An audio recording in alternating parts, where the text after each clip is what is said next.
Good morning students. हमने अब तक हम स्टडी कर रहे थे टेंस के बारे में और हमने इसकी पहचान लिखवाई थी और इस पहचान में हमारी जो अगली जो पहचान है वो ये है। सबसे पहली यानी 5 कि हिंदी के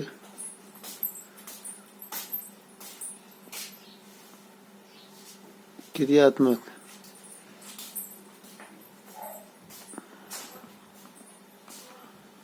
वाक्यों के अंत में ता था, ता है, ती है, ते हैं, वे, ता हूँ आते हैं। ये हमारी इसकी सबसे अगर हिंदी का जो हमारा वाक्य होगा वो हमारा उनके बीच में ता है, ती है, ते हैं जरूर आएंगे। जैसे एग्जांपल के तौर पर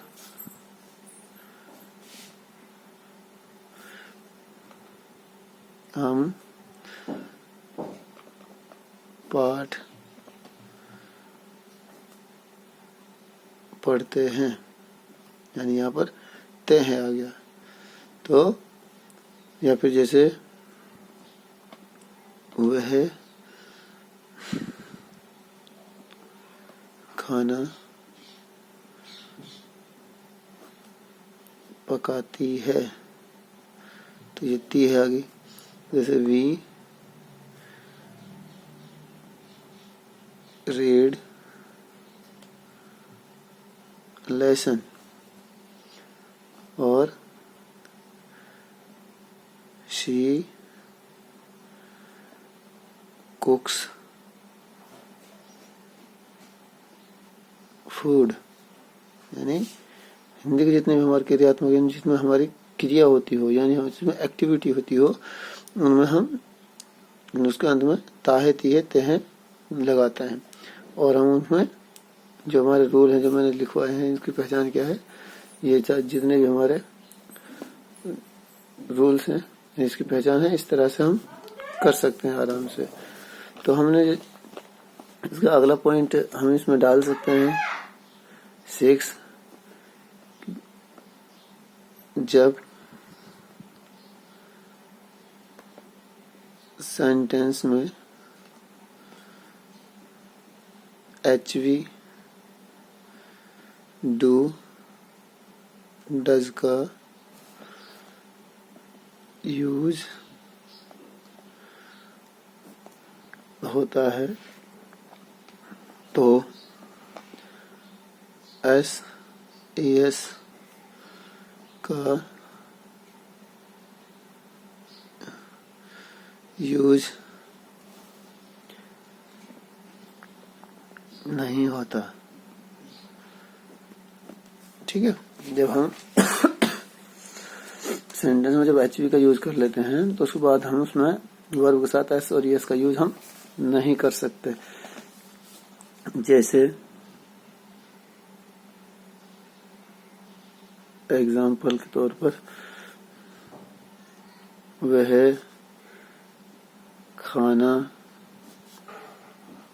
नहीं खाता है। अब इसमें हम HV यूज करेंगे जैसे he does not eat food. तो हमने जैसे इसमें HV यूज कर ली, ये हो गई हमारी HV। तो HV जब हमने यूज किया तो जो ये हमारी ये वर्ब है वर्ब में हमारा जो सब्जेक्ट है सिंगुलर है। सिंगुलर सब्जेक्ट होने पर हम वर्ब के साथ S और ES का यूज करते हैं, लेकिन जब हमने इसमें HV यूज कर ली तो हम इसमें S और ES नहीं लगाएंगे। क्यों?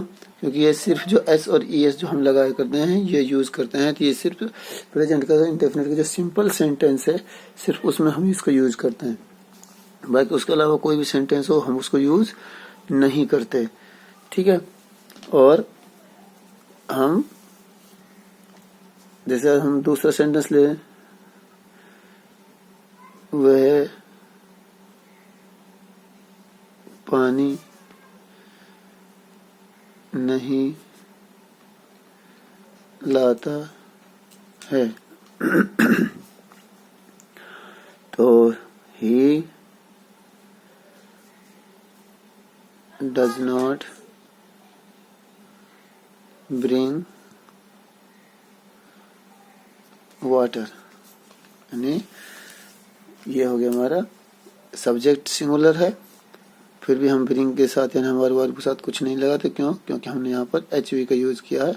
इसलिए जब हम किसी भी सेंटेंस में सिंपल सेंटेंस यानी इंडेफिनिट का, तो उसी के अलावा उस एक सेंटेंस के अलावा हम इसका यूज कहीं भी नहीं कर सकते। ठीक है, तो अब हम इसके बारे में कि भाई इसके कुछ सेंटेंस हम शेयर करते हैं यहाँ पे। तो जैसे हमने स्ट्रक्चर्स का बताया था तुम्हारे लिए कि वो जो हमारे सेंटेंस हैं जो उनको हम किस तरह से बनाते हैं। तो एग्जांपल यहाँ लेते हैं। तो मैं आपको वो स्ट्रक्चर जो मैंने दोनों लिखवाए थे, फर्स्ट और सेकंड, यानी सिंगुलर सब्जेक्ट होने पर और प्लूरल सब्जेक्ट होने पर दोनों लिखवा देता हूँ। जैसे यह है हमारे सब्जेक्ट, इसको हम यहाँ ब्रैकेट में सिंगुलर सब्जेक्ट करेंगे। ठीक है, उसके बाद वी फर्स्ट, तो सब्जेक्ट हमारा सिंगुलर है, वी फर्स्ट हमने यूज किया और प्लस में हम इसमें एस ई एस, ठीक है, और प्लस में हमारा ऑब्जेक्ट और हम प्लस में यहाँ लिखेंगे अदर्स, या फिर हम इसको लिख सकते हैं रेस्ट और लास्ट में फुल स्टॉप। और उसका दूसरा है यानी सब्जेक्ट प्लूरल। ठीक है, वी फर्स्ट ही आएगी सिर्फ, उसके बाद हमारा ऑब्जेक्ट आ जाएगा, उसके बाद हमारा अदर्स आ जाएगा, अदर्स, या फिर हम इसको आर फॉर रेस्ट लिख सकते हैं, लास्ट में फुल स्टॉप। जैसे नंबर 1,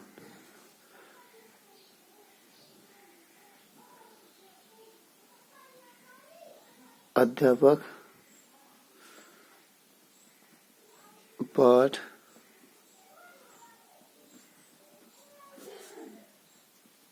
पढ़ाता है। तो हम इसको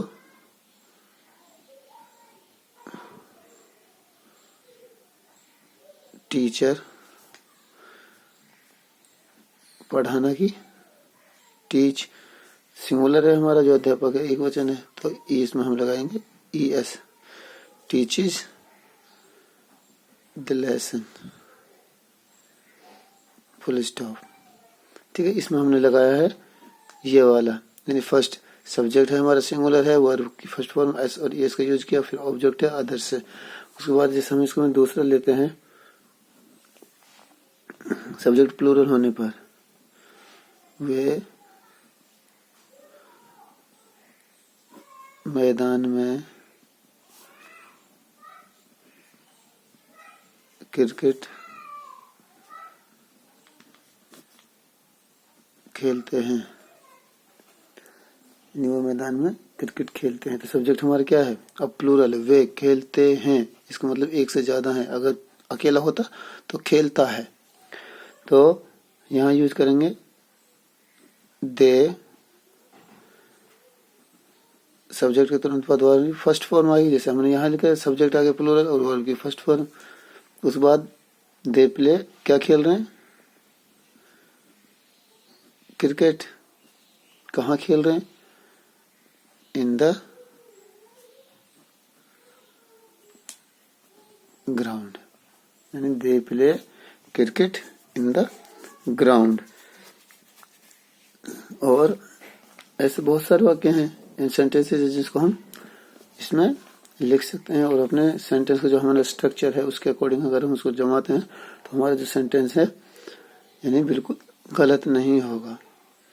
ठीक है, तो इस तरह से आप इसमें बहुत सारे जैसे कुछ सेंटेंसेस आप खुद कर सकते हैं और उसको मुझे सेंड कर सकते हैं, और उसके बाद हम लेते हैं दूसरा,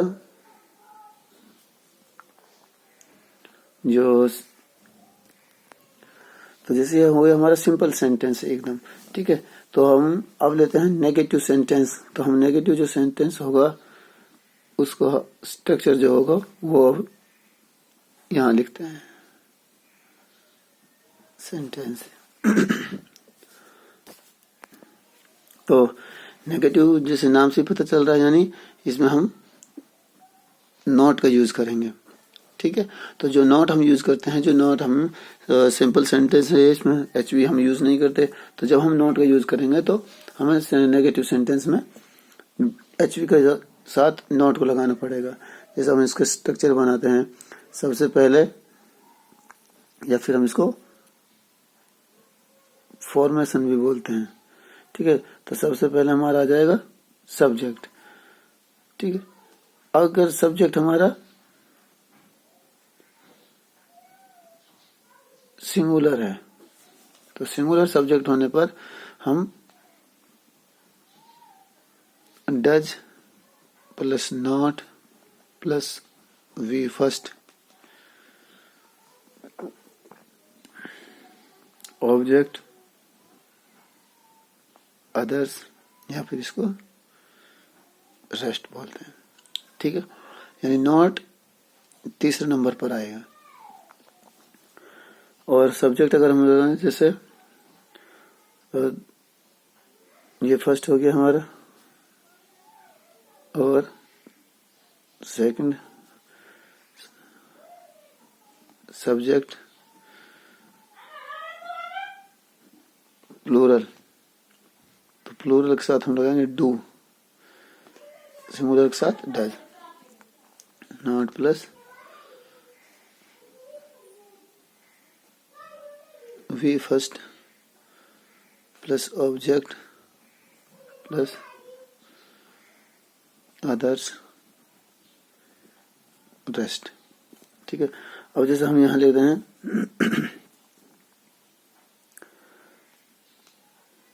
वह पाठ नहीं पढ़ता है, स्टॉप। तो सब यहाँ ये जो हमारा सब्जेक्ट है सिंगुलर है, तो सिंगुलर सब्जेक्ट हमारा क्या है, वह है। तो ही, सब्जेक्ट के बाद एचवी, एचवी के बाद तीसरे नंबर पर नॉट, ठीक है। He does not read lesson, he does not read lesson. और हम यहाँ लिख सकते हैं, जैसे अगर इसमें लें तो जैसे वे